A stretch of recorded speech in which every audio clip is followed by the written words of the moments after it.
વડોદરા જિલ્લાના સાવલી તાલુકામાં આવેલી એપીએમસીના હોલમાં નગર અને તાલુકાના ભાજપા કાર્યકરો દ્વારા ભાજપા જિલ્લા બક્ષીપંચ મોરચાના પ્રમુખ રસિકભાઈ પ્રજાપતિના અધ્યક્ષસ્થાને ડોક્ટર શ્યામાપ્રસાદ મુખર્જીના જીવનચરિત્ર આધારિત એક મિટિંગનું આયોજન કરવામાં આવ્યું હતું, જેમાં શ્યામાપ્રસાદ મુખર્જીના જીવનચરિત્ર, બલિદાન, યોગદાન વિશે માહિતગાર કરાયા હતા અને નગર અને તાલુકાના બૂથ લેવલના કાર્યકર્તાઓ સુધી આ સંદેશ પહોંચાડવા આહવાન કરાવાયું હતું। આ પ્રસંગે ભાજપાના જિલ્લા બક્ષીપંચ અધ્યક્ષ રસિકભાઈ પ્રજાપતિ, જિલ્લા બક્ષીપંચ મોરચાના મહામંત્રી રોહિતભાઈ બારોટ, જિલ્લા પંચાયતના પૂર્વ પ્રમુખ મોહનસિંહ પરમાર, તાલુકા ભાજપા પ્રમુખ મહિપતસિંહ રાણા, નગરપાલિકા પ્રમુખ હર્ષ પટેલ સહિત નગર અને તાલુકાના ભાજપા કાર્યકરો અને પદાધિકારીઓ ઉપસ્થિત રહ્યા હતા।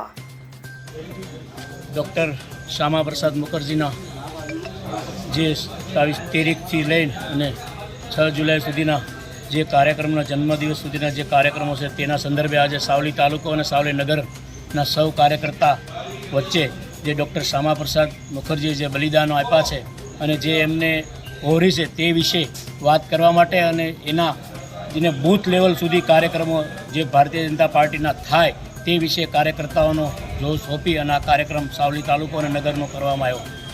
આપનું નામ? રસિકભાઈ પ્રજાપતિ, વડોદરા જિલ્લા બક્ષીપંચ મોરચા પ્રમુખ। Thank you. ઇકબાલ લુહાર સાથે CN24 ન્યૂઝ સાવલી। હવે જુઓ દેશ દુનિયાની તમામ ખબરો તમારી આંગળીના ટેરવે।